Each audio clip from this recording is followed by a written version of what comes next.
Gamers, who's ready for some more modern action? We are back with some more Jeskai adventures. It's not the control-ness, it's the twin-ness. Maybe one of these days I'll take the twin out and just go pure control, or, you know, you've seen I've got the Is It Twin together, but this time around it's rocking the Jeskai versus Necrodominance. Now this is the deck that popped up with Modern Horizons 3. It kind of was trying to compete. We saw it in the Pro Tour, trying to compete against Nadu and during that age, and it's kind of fallen off. And now a couple of players are experimenting, testing it out, trying to make something work here. And we got a turn 1, drop into 15, going to hit a Thoughtseize, and we see some removal spells, a twin in hand. So a little bit of a kind of relaxed hand, bit of removal, but not sure what we're up against. It's kind of a fine one to start with. We got some surveil lands, trying to set ourselves up here with the twin side of things. But let's talk a little bit about what the meta looks like right now, because of course there was regional events over the weekend. As of Monday, I was recording, we did not have the results, but I mean, we knew there was going to be a grinding station deck winning the tournament. We knew that going in. 6 of the top 8, like it's reminiscent of the old days of the Nadu dominance, of the Eldrazi winter dominance, like these specific time periods, and the combination of cards just worked out just right. This grinding station deck, Through the Breach, not Through the Breach, Teamer Breach, Grinding Station, Underworld Breach specifically, has existed for a bit, but it wasn't really a thing when Mox Opal was banned. But with the unbanning in December, it's quickly climbed up in there. If you guys look back at my breakdown of the modern meta in January, I specifically was calling out the Grinding Station deck as an S tier deck there, along with the energy list. Most people maybe weren't as keen or keeping it on their radar as much, but having played against it, I was like, this deck is going to be insane, and it proved that. We've got a ban list coming up at the end of the month, so expect to see something go. A lot of players are speculating that we are going to be seeing the Breach actually go from the deck, because the Mox Opal is really powerful and enables the deck, but it's not so much the big issue with the deck, right? It's that in combination with other stuff. Maybe it'll get banned. Maybe Mox Opal will get banned again, but I don't think it's going to get the axe for this first initial thing. I think it's like players need to adapt to it being back in the meta, and they have been fine with it. Wrath of Skies for 1 creature, so it kind of does feel a little bad there, but Sorin out off the way there, but Dauthi Voidwalker followed it up. So definitely game 1 here. Let's kind of get back to the game at hand as we kind of continue up with our meta talking a little bit here. But we know how much removal we have in hand. We have all these galvanic discharges. We've got all this stuff, but we are not as familiar with what this version of the Necrodominance looks like, because the previous version was running Grief. We no longer have Grief available to us. That was banned off. So now we're in this choice decision-making of how do we adapt and figure things out. We do an upticky here with a Teferi instead of a bounce to draw cards. Maybe that is the line instead, but it's also like, only 2 cards left. And look at this hit with a Sheldred's Edict. I love this card so much. I like running it, and I have it in my Dimir Frog deck, my Murktide deck. Inquisition's going to come strip away some more cards. Hey, here's a counter spell. It's going to get stripped away anyway based on what we've got left. So I think it's one of those. Wrath is probably better to hold and wait, but not knowing so much about what the threats are in the deck, we played the Wrath early. Now we're starting to see a lot more creatures. Like here, even some Bowmaster coming down. So we're starting to really start to see how the deck is crafted up, right? Dauthy's in the main board, Bowmasters, Sorins. Like, you can kind of run a little bit more of these creatures out there to kind of get some threats out, get some blockers out, put some pressure on your opponent, and then you could just be able to be like, all right, cool, it's got 3 mana, let's jam a Necrodominance and go from there. But we're definitely going and starting to strip away our life a bit with all the Thoughtseizes. Of course, we've got these Bolt lands, Shock lands, followed it up with a Dauthi, and it's just sort of just like threat after threat. Who is going to be able to kind of come out on top in this stage of game 1 of removal versus creatures, right? Can I flood the board enough, or is there going to be just too much stuff coming out and clearing the way? So, another Bowmaster coming out.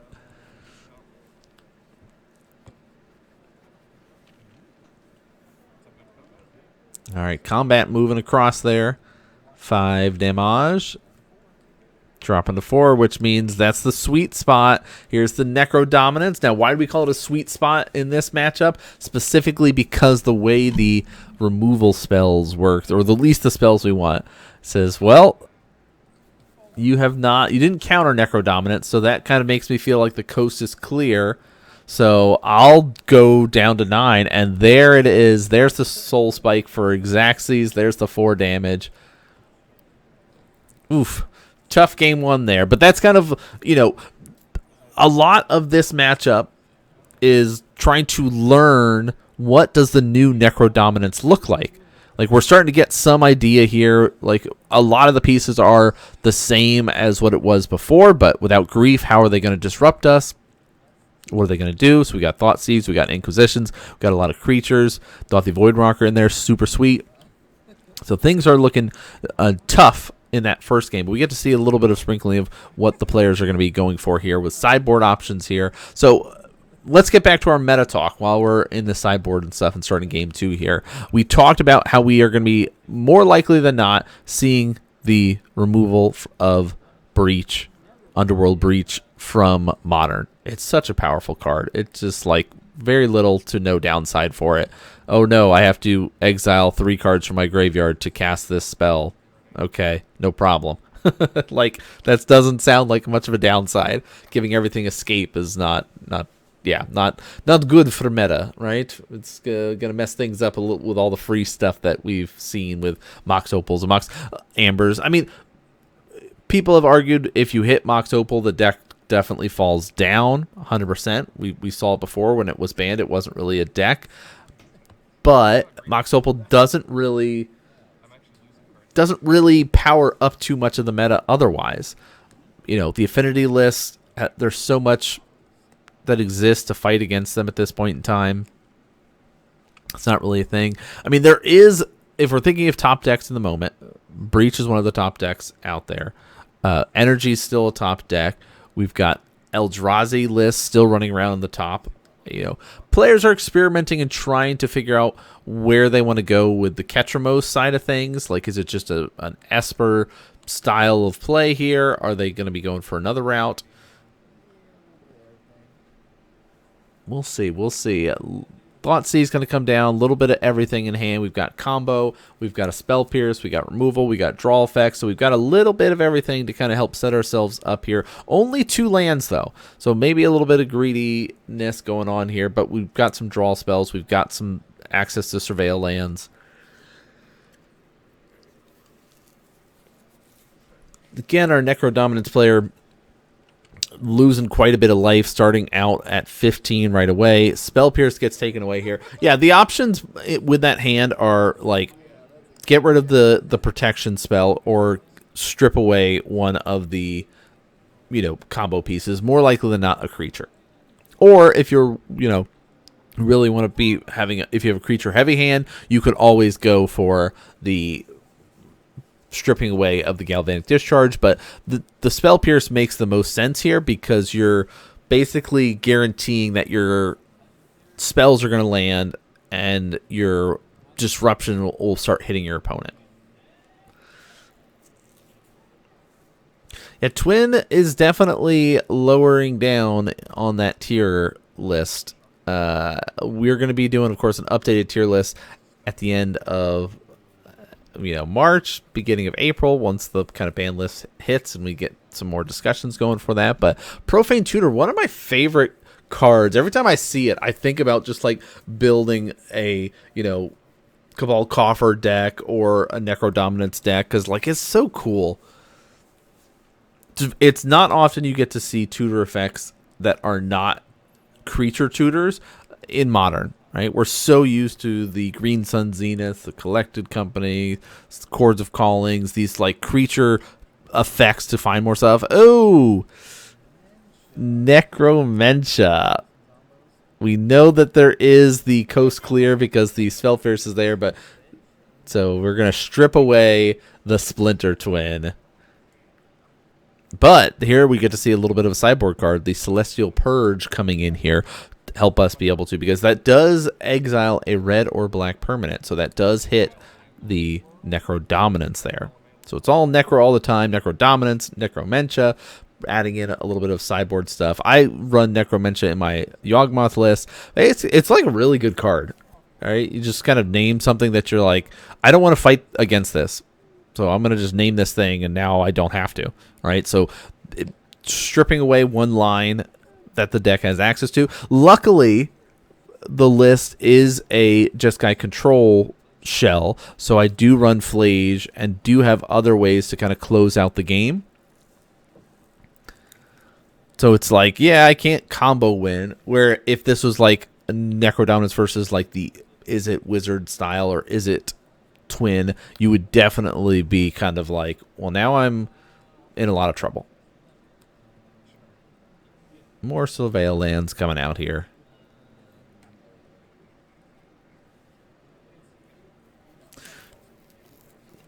Debating about which one to get. Now, I've talked about this before, and you can see the list on Moxfield. I run more Surveil lands than most people do because I am very happy in the land go mode. Also, just more information. It seems great. I'm all about it. So we got our Zombo out. Fine with whatever's on top. Path to Exile. We don't need to shock in here, so we can just kind of protect our life totals a little bit there. But poking in for 2, again. So here's the question. Counter the tutor or counter what they tutor for? Let me know. What do you go for here? I am more of a counter what they tutor for, personally, but I can understand why people are like, no. Don't even give them the opportunity to make choices and look through their deck and try to come up with other lines or other plans. Like, just stop them. Stop them in their tracks. Hit them right away. But there is also that informational point of depends on what's in your hand, depends on what's on the board. There's a lot of choices to it. In this situation, neither player has really much presence on the board. He says, I'm going to try to strip away that one card in here. It's you want these, right? These cards. No, get rid of the Celestial Purge so I can drop down my Necrodominance here.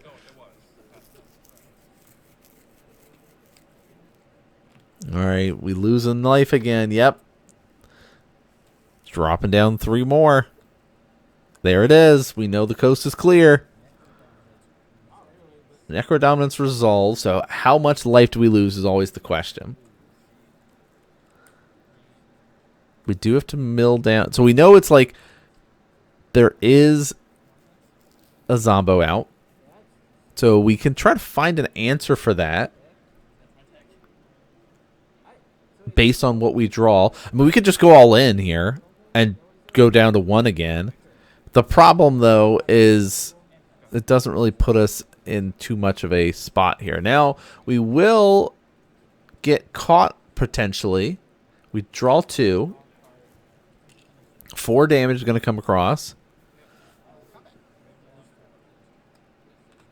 Drop to 2, making it even harder for us to do something. Now, there is no draw step for us with Necrodominance out. Will we draw 1 card on our end step here? I don't know. Looks like we're debating about putting the Sorin out. Sorin can block a Zombo, but can't really deal with our Pestermite. No removal spell to put a stop to the Pestermite, so we just die. Yeah, scoop it up here. So our Necrodominance player says, I probably should have just gone all in. Just draw on 7 and, see what we can do. If I have the removal to remove your stuff, sweet. If, otherwise, this kind of like incremental, just get 2, doesn't really put me in a good spot based on the threats that are out there. So we get to see a game 3 here. So if you're still with us and you haven't subscribed yet, please consider subscribing. We do have a new gameplay every Monday and Thursday. and the sprinkling of content on Saturdays for any Saturday gamers. It's going to be a little bit before we get some Saturday content out.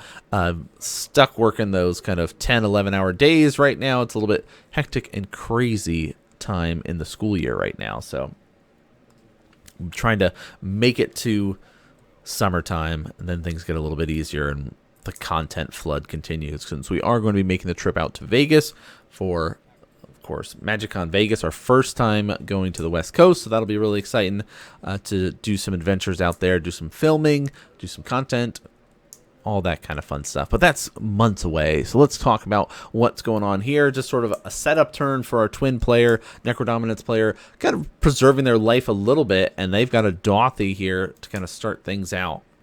Will we get the more removal? Now, Game 2 was definitely creature light for our Necrodominance player. Did they side out more of it? Who knows? I think there's some of it that it's like just useful and important stuff. Like Dothy's great.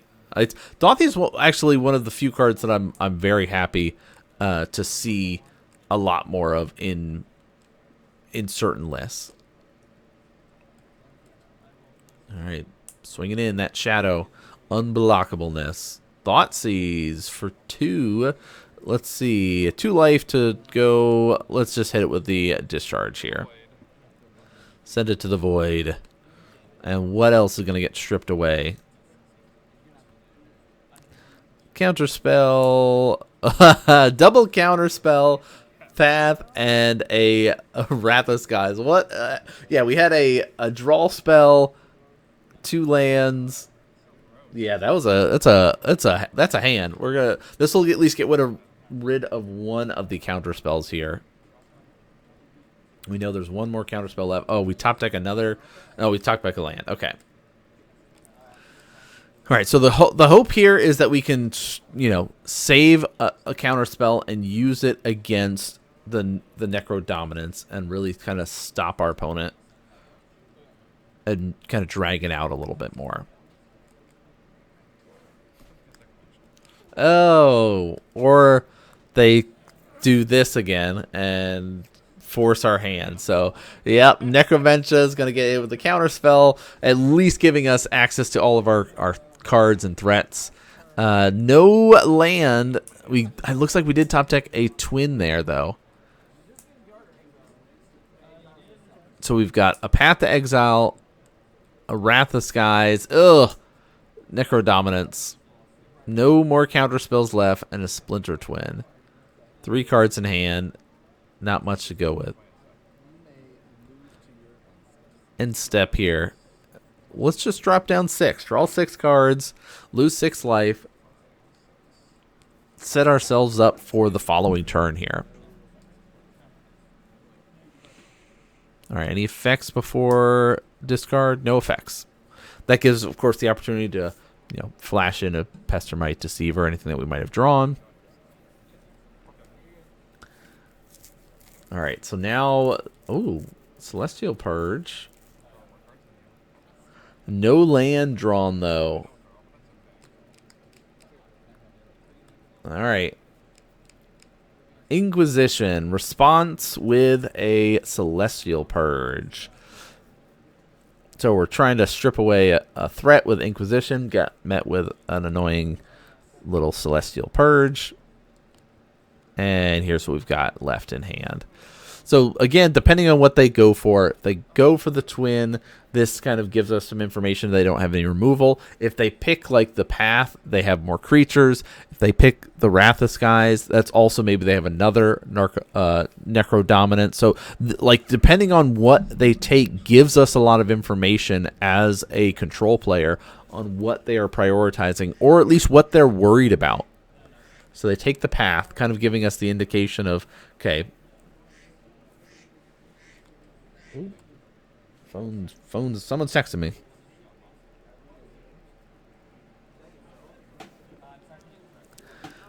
All right, so what's our follow-up? Yeah, Soren. So the single removal is the problem here.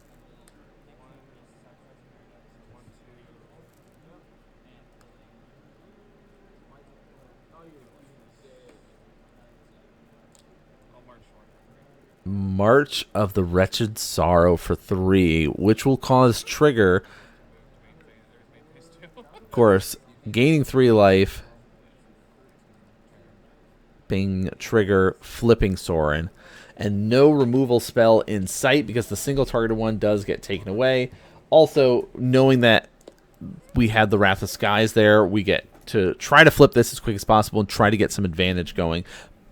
Because now this is one of our lines to win the game by just kind of minusing and being able to deal damage equal to the amount of life that is lost. So lots of choices here of getting new avenues for the deck to try to win through with the Necrodominance. But Flay's going to come out.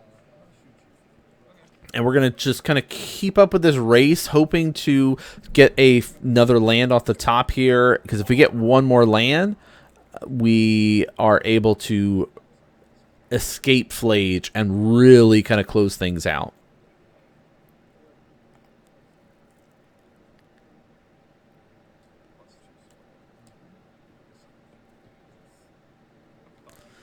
Ugh, Thoughtseize. Get rid of the Wrath here. Again, that lets us know what they're prioritizing and how they're setting things up.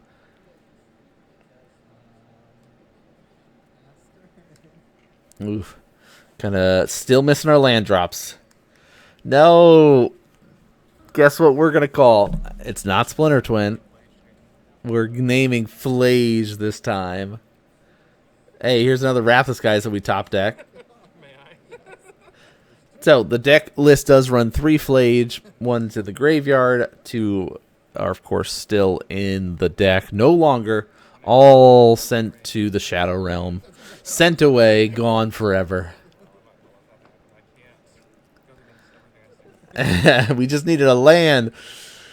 So, maybe it was a greedier keep. I don't know. Like, Preordain, Surveil lands, double counterspell, a path, Wrath of Scott. Like, we had a really strong set of cards set up, but just never really materializing into anything for these early stages. But our opponents in top deck mode, they're building up for a big Sorin, move here, but not anything too crazy at the moment.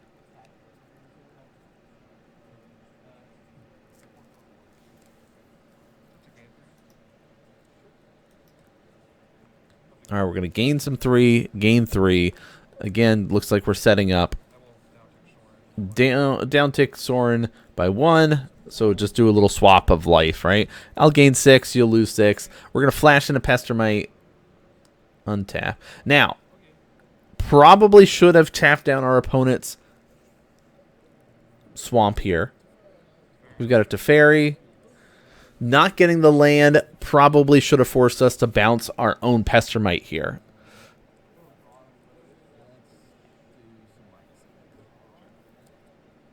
Minusing no targets. And we found the land. So, because we have Splinter Twin in hand, doing this maybe protects us a little bit more from potential threats that our opponent could deliver.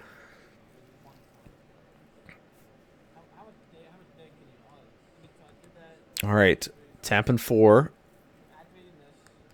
for the lovely Sheoldred, and then March of the Wretched Sorrows. So that's the kind of hits us with the difficulties of our, removal spells there. And so again, I guess we would have had our Pestermite safe for a little bit. Teferi was always going to die, so I guess it doesn't really matter. Because if that was the case, we just saved the removal for the following turn. But, Sorin there gets rid of our Planeswalker. We needed to draw a card, but I guess it didn't. In the end, it doesn't really matter. Upticking maybe would have helped us because there wasn't going to be too much of a threat.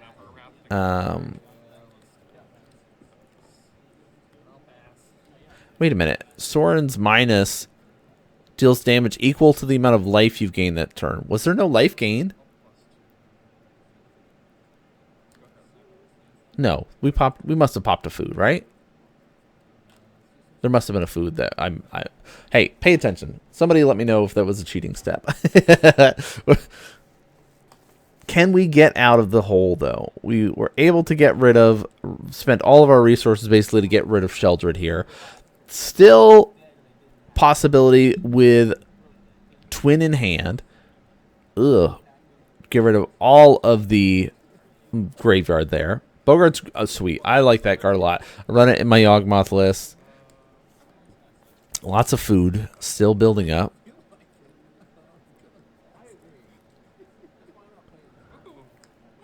Oh no! Castle of Lochwain here. Let's draw a card, lose 2 life. Another Necrodominance.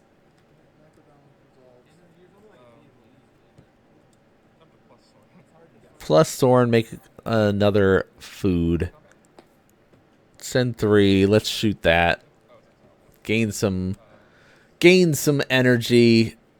Does it help? I don't know. How much do they lose? Do they go big and just say, let's do it? Let's just kill you, draw 15 cards? You've got to have it at that point, right? That's what, 8? He's like, hey, you know that I have a Splinter Twin in hand. I reveal it. Says, yes, I know that, but it might not be the best or the smartest play. I got to play under the assumption that maybe I don't know what it is. But I was like, you did. You thought seized me. You conditioned me so many times this game. All right, filter in. Double white. Yeah, let's do it to it. Let's blow up that. Not that it really matters. All the cards have already been drawn, but it gets rid of the clues and maybe buys us a little bit to reset. We've seen all of our Wrath of Skies this game.